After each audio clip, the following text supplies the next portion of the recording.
El siguiente programa es producido por Ministerio Sarria.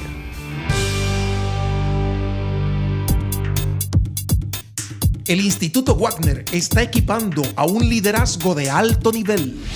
Es una forma de prepararse, es una forma de instruirse. Es un tiempo, Dios está marcando la diferencia, Dios está haciendo un mover dentro de otro mover. Y Nicaragua está en la agenda del Señor. Procesos de cambio, el temperamento perfecto, 4 enemigos del temperamento, los 7 hábitos perfectos de Jesucristo. Próximo módulo del Instituto Wagner, el carácter de Cristo. Martes 17 al sábado 21 de septiembre. Para más detalles, visite nuestro sitio web www.ministeriosarria.org.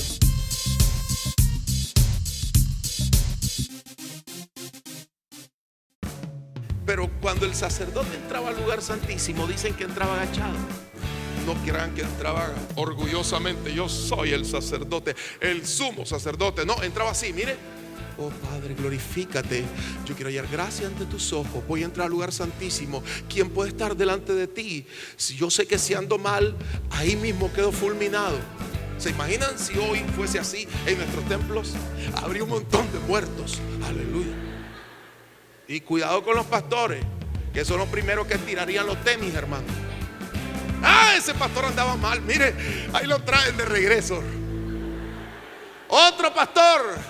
Pasen a otro. Y viene otro pastor. Oh Padre, en el nombre de Jesús. No andarían de orgullosos algunos pastores. Yo soy el apóstol. Yo soy el hombre de Dios. No hay otro más grande. Nada, todo eso en ataúd, en pijama de madera lo sacarían toda esa gente orgullosa. ¿Quién es el que nos permite que nuestras oraciones, nuestros ruegos, nuestras súplicas lleguen al Padre? El sumo sacerdote que se santificó y no pecó, y que está a la diestra del Padre e intercede por nosotros día y noche. Su nombre es Jesucristo. Jesucristo.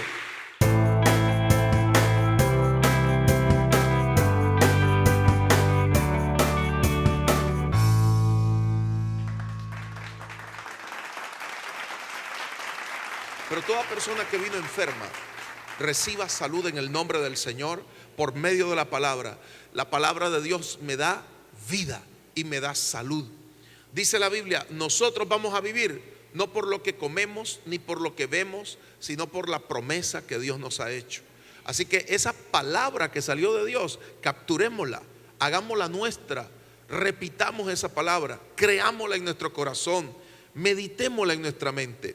Vamos a ir, para aquellos que estudian la palabra y toman apuntes, al libro de Éxodo capítulo 25, del verso 8 al verso 9. Vamos a hablar en este día acerca del tabernáculo. El tabernáculo de Dios, el tabernáculo de reunión, el tabernáculo de adoración. Esta mañana es una mañana de celebración al Señor. Vamos a hablar acerca del tabernáculo. Y cuando hablamos del tabernáculo, estamos hablando de la morada, el lugar donde Dios habita, el lugar donde Dios ministra. ¿Estamos listos, preparados en el nombre del Señor? Muy bien. Dije el libro de Éxodo capítulo 25, verso 8 y verso 9. Habla acerca del tabernáculo. Pero antes quiero que apaguen sus celulares. No permitamos que el celular suene. Y concertemos nuestra mente y corazón con el poder de la palabra del Señor. Éxodo 15, 26 dice: si oyereis atentamente la voz de Jehová tu Dios. Quiere decir que hay que prestar atención lo que Dios nos habla a través de su palabra. E hicieres lo recto delante de sus ojos. No es la opinión de nosotros la que vale, es la opinión de Dios la que vale. Y diereis oído a sus mandamientos. Qué bueno es conocer los mandamientos del Señor. Los mandamientos de Dios son mandamientos de amor, son leyes que nos permiten vivir bien. Dice: ninguna de las enfermedades que le envié a los egipcios te la enviaré a ti. ¿Qué enfermedades tenían los egipcios? Muchas plagas. Y hoy en día hay plagas. Eso significa que Dios no quiere que el pueblo, su pueblo que Él ha declarado sus promesas, Dios no quiere que vivamos enfermos. Los egipcios creían en un montón de cosas que no eran buenas. Por ejemplo, creían en la deidad del gato. Y cuando hablaban de la deidad del gato, entonces usaban pupú de gato para curar sus heridas. Imagínense, se infectaba el doble de lo que originalmente debía de suceder. No había cicatrización. Un egipcio promedio moría a los 30 años de edad. Consumían mucha azúcar, porque el azúcar fue hecha en el delta del Nilo. Ahí se comenzó a criar la caña de azúcar. El plan de Dios no es azúcar. El plan de Dios en la Biblia, usted lo va a leer, es miel. De tal manera que la gente que consume mucho azúcar en las bebidas, en los refrescos, en los postres, tiende a padecer de muchas enfermedades. Estoy hablando acerca de Éxodo capítulo 15, verso 26, para luego hablar del tabernáculo. Éxodo 15, 26 nos enseña que Dios se atribuye el ser nuestro médico. Ninguna de las enfermedades que le envía a los egipcios te la enviaré a ti, porque yo soy Jehová, tu sanador. ¿Cuántos reciben esa palabra de sanidad para nosotros? Yo la tomo en el nombre del Señor. Entonces Dios se constituye nuestro sanador y nosotros debemos de creer el poder de la palabra. Bien, vamos a hablar del tabernáculo, que es la morada de Dios. Éxodo capítulo 25, verso 8 y verso 9.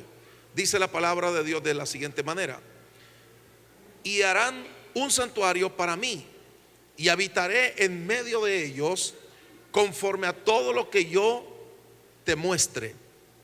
El diseño del tabernáculo y el diseño de todos sus utensilios, así lo haréis. Dios le mostró a Moisés el diseño de un tabernáculo, y en realidad Moisés recibió cada detalle del material, medidas y de la forma que debía de tener el tabernáculo. Pero ¿qué significa la palabra tabernáculo? Significa morada, lugar donde Dios quiere vivir. En el diccionario bíblico nos enseña que la palabra morada o tabernáculo está situada, no hay que frisarlo, está situada en un punto exacto donde la Biblia lo señala. El tabernáculo, llamado en hebreo Mishkan, significa que era construido bajo los requerimientos divinos. ¿A qué se refiere la Biblia cuando habla de tabernáculo? Se está refiriendo de la vida del ser humano que necesita tener a Dios, y Dios iba a llegar a un lugar, a habitar en ese lugar, pero debía de tener todos los requerimientos divinos. En el Antiguo Testamento, los israelitas construyeron bajo las instrucciones de Dios dadas por Moisés en el monte Sinaí, lo que se conoce el lugar donde Dios iba a descender y a morar. Pero cada detalle tenía un significado muy especial. Observe las instrucciones, están en Éxodo capítulo 25 al capítulo 31. Hay una serie de requerimientos impresionantes. Cómo iban a hacer las cortinas, de qué forma iban a sacrificar los animales, quiénes iban a entrar, qué ofrendas iban a traer, los días de celebración y fiesta. ¿Qué tiene que ver eso con nosotros? Esa es una figura espiritual de los requerimientos que Dios nos pide hoy. Hay detalles que bendicen nuestra vida, o hay detalles que pueden bloquear la presencia del Señor. Hay detalles que la gente no mira por fuera, pero que sí Dios ve por dentro. Dios mira el corazón, y esos detalles Dios los está pidiendo que sean justamente como Él los requiere.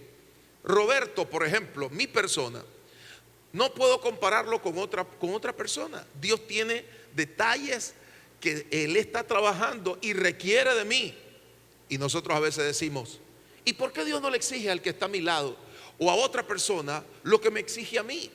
Porque usted quiere tener la presencia de Dios en su vida, porque tenemos un compromiso con el Señor y debemos de seguir sus instrucciones. Incluso hasta la vestimenta, los objetos rituales estaban escritos entre el Éxodo 25 y el Éxodo 31. Qué detalles, ¿verdad? Si Dios nos pidiese hoy: yo quiero que levantes un lugar físico con estas condiciones, tendríamos que ir a buscar, a inquirir buscar a un ingeniero, a un sastre, a un diseñador, porque todo eso que debemos de confeccionar y construir debe de ser justamente como lo está mandando el diseñador. Dios es nuestro diseñador. Él nos está pidiendo algunas cosas en detalle y tenemos que tomar muy en cuenta lo que la palabra del Señor nos requiere y nos pide. Luego las medidas. Este tabernáculo, no crean que era tan grande. Siempre que leí el libro de Éxodo y leía en la versión Reina Valera, escuchaba 30 codos, 50 codos. ¿Qué medida es esta? Bueno, el tabernáculo era de 13 metros de largo y 4 metros de ancho. ¿Verdad que era bien pequeño? 13 metros de largo y 4 metros de ancho. ¿Cómo es posible que un tabernáculo que iba a ser el centro de la bendición para 2 millones de personas, porque era un tabernáculo o una tienda movible, cómo es posible que fuese tan pequeño? Bueno, por pequeño que sea nuestro corazón, lo más grande es que Dios more ahí. Eso es lo más importante, que aunque el corazón de nosotros sea pequeño, Dios viva dentro. 13 metros, ¿verdad? Por 4. Luego nosotros vemos que el santuario, lo más grande, o el tabernáculo de reunión, tenía 2 divisiones. ¿Cuáles son esas 2 divisiones centrales, esenciales? En primer lugar, la Biblia le llama el lugar santo. El lugar santo tiene que ver con la primera etapa del tabernáculo. El lugar santo en hebreo es Makom Kadosh. Hemos escuchado algunas canciones de intérpretes judíos y dicen Kadosh, significa santo, lugar santo, Makom Kadosh. Y en ese lugar se llevaba la mayor parte del santuario. La mayor parte del tabernáculo era el lugar santo. Y esto tiene mucho que ver con la parte física de nosotros. Lo que miramos y observamos más en detalles son las cosas físicas. Nuestro cuerpo es lo que se ve más extenso. Pero el lugar santo, ahí estaba cosas que son importantes, como el candelabro de oro de 7 brazos que le llaman la menorá. El número 7 es número perfecto. En esos candelabros significaba que era la lámpara que tenía que iluminar el lugar. Eso significa que el plan perfecto de Dios para nuestra vida es que Él ilumine, alumbre nuestra vida. Luego habían algunas cosas que Dios requería, como en ese lugar estaba el arca del pacto más adentro. Pero el lugar santo es el primer punto donde la persona o el sacerdote entraba a adorar al Señor. Era el primer punto. La primera fase de nuestra vida es la parte física. ¿Y qué nos cuesta muchas veces romper el velo de lo natural? Y ya lo vamos a ver. Que hay gente que me dice: pastor, yo me duermo cada vez que quiero adorar. ¿No creen que es un espíritu maligno que nos quiere bloquear a no buscar a Dios? Jesús habló del cuerpo físico y dijo: el espíritu está dispuesto, pero la carne, nuestro cuerpo, tiene muchas malas costumbres. Entonces tenemos que requerir de nuestro cuerpo una disciplina. La gente, para poder llegar a obtener una calidad de vida física, debe de hacer ejercicio. El sedentarismo destruye la vida de las personas. Otro punto es que los grandes atletas requieren de disciplina. El tabernáculo en el lugar santo requería de una constante manifestación del sacerdocio. Nosotros tenemos que exponer nuestro cuerpo para celebrar al Señor. Quizás cuando entras a una congregación o vas a tu cuarto a doblar las rodillas, no quieres orar. Y usted me pregunta: pastor, ¿usted siempre quiere orar? Hay momentos en que la carne no quiere disponerse a orar. Pero dice la Escritura que Dios te ha dado un poder para vencer la carne. Y el poder es su Santo Espíritu. Lo más importante en ese santuario no era el lugar santo ni el lugar santísimo, era la presencia de Dios en esos lugares. Y todo esto tiene un simbolismo. Luego habla del altar, donde quemaban los perfumes e incienso. ¿Qué significan los perfumes e inciensos en aquel tiempo? Cuando el sacerdote entraba, y sentía el olor del incienso. Es el perfume aromático de nuestras alabanzas. Cuando estamos alabando y exaltando el nombre del Señor, hay un perfume aromático que sube a la presencia del Señor. Es la ofrenda de alabanzas, el sacrificio de alabanzas que le damos al Señor. Y eso significa alabar a Dios en las buenas y alabar a Dios en las malas. Conozco gente que se alegra cuando Dios hace cosas buenas, pero conozco gente que cuando vive en una situación difícil no puede alabar a Dios. Y el sacrificio debe ser continuo. Dice la Biblia que los sacerdotes sacrificaban por la mañana y por la tarde. La Biblia habla de que el incienso también son las oraciones. Debo de orar en todo tiempo, pero al salir de mi casa debo de tener antes una comunión tremenda con Dios. Igual por la noche al acostarme, por la mañana y por la tarde había sacrificio. Luego tenemos el lugar santísimo. Estoy hablando del tabernáculo de reunión que estaba diseñado para que Dios morara ahí. El lugar santísimo en hebreo significa Kadosh, Kadoshim. Impresionante era ese lugar. ¿Por qué? Bueno, porque en él estaba el arca de la alianza. Es un cofre no muy grande, de 1 metro y tanto. Tenía 2 varas en las cuales tenían que ser llevados por los sacerdotes, pero dentro había una referencia histórica. ¿Y cuál era la referencia histórica? Ahí estaba un pedazo de la vara de Aarón. Además, ahí se encontraba en el arca del pacto lo que se conoce como las semillas del maná y las tablas de la ley. Veamos estas 3 cosas. ¿Por qué estaban adentro de ese cofre? El lugar santísimo es nuestro corazón. Y había algo histórico ahí. Lo histórico es un pacto que Dios hizo. Yo recuerdo el día que Jesucristo vino a mi corazón.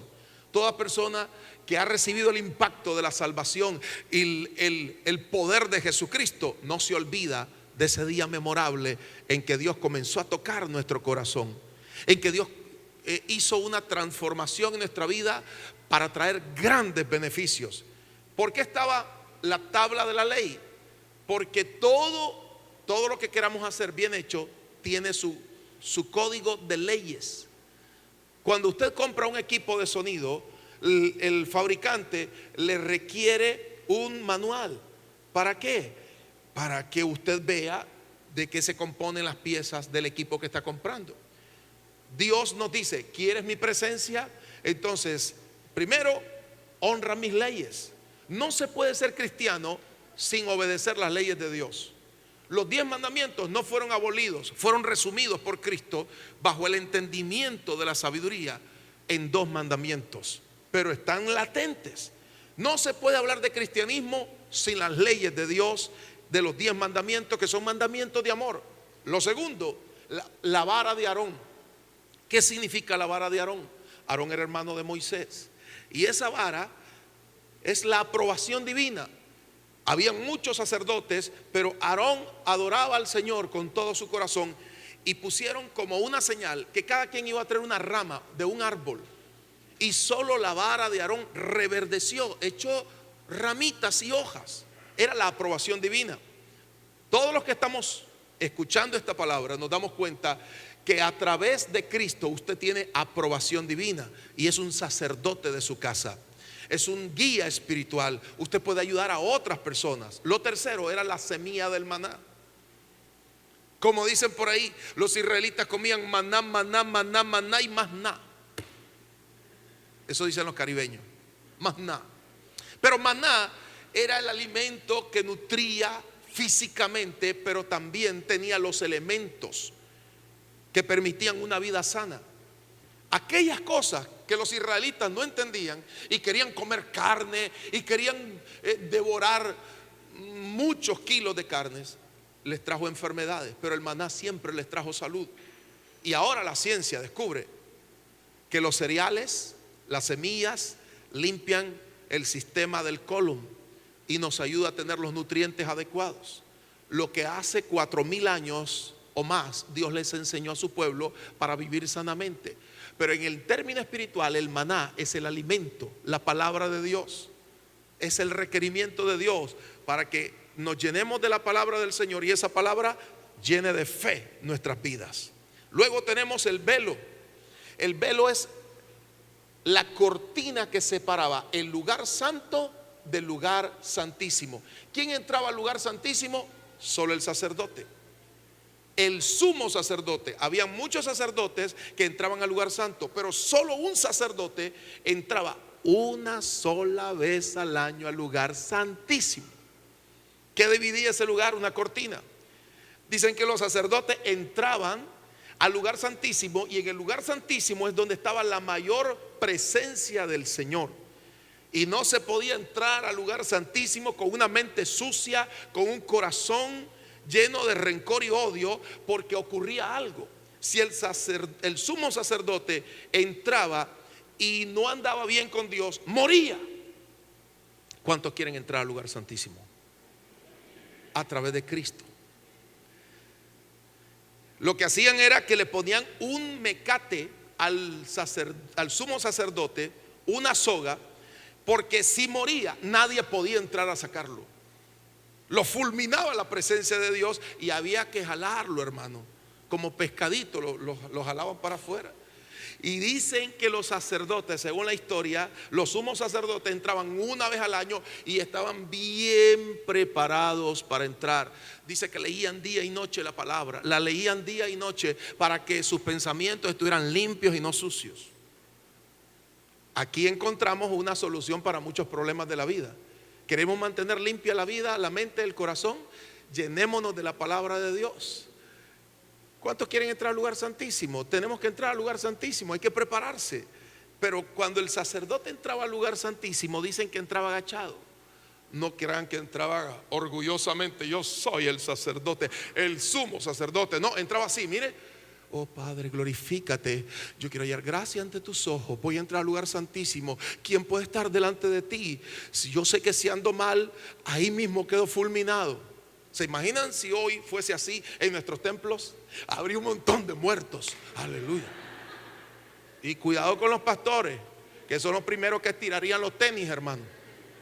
Ah, ese pastor andaba mal. Mire, ahí lo traen de regreso. Otro pastor. Pasen a otro. Y viene otro pastor. Oh Padre, en el nombre de Jesús. No andarían de orgullosos algunos pastores. Yo soy el apóstol. Yo soy el hombre de Dios. No hay otro más grande. Nada, todo eso en ataúd, en pijama de madera lo sacarían toda esa gente orgullosa. ¿Quién es el que nos permite que nuestras oraciones, nuestros ruegos, nuestras súplicas lleguen al Padre? El sumo sacerdote que se santificó y no pecó, y que está a la diestra del Padre e intercede por nosotros día y noche. Su nombre es Jesucristo. Jesucristo. El Instituto Wagner está equipando a un liderazgo de alto nivel. Es una forma de prepararse, es una forma de instruirse. Es un tiempo, Dios está marcando la diferencia, Dios está haciendo un mover dentro de otro mover. Y Nicaragua está en la agenda del Señor. Procesos de cambio, el temperamento perfecto, 4 enemigos del temperamento, los 7 hábitos perfectos de Jesucristo. Próximo módulo del Instituto Wagner, el carácter de Cristo. Martes 17 al sábado 21 de septiembre. Para más detalles, visite nuestro sitio web www.ministeriosarria.org.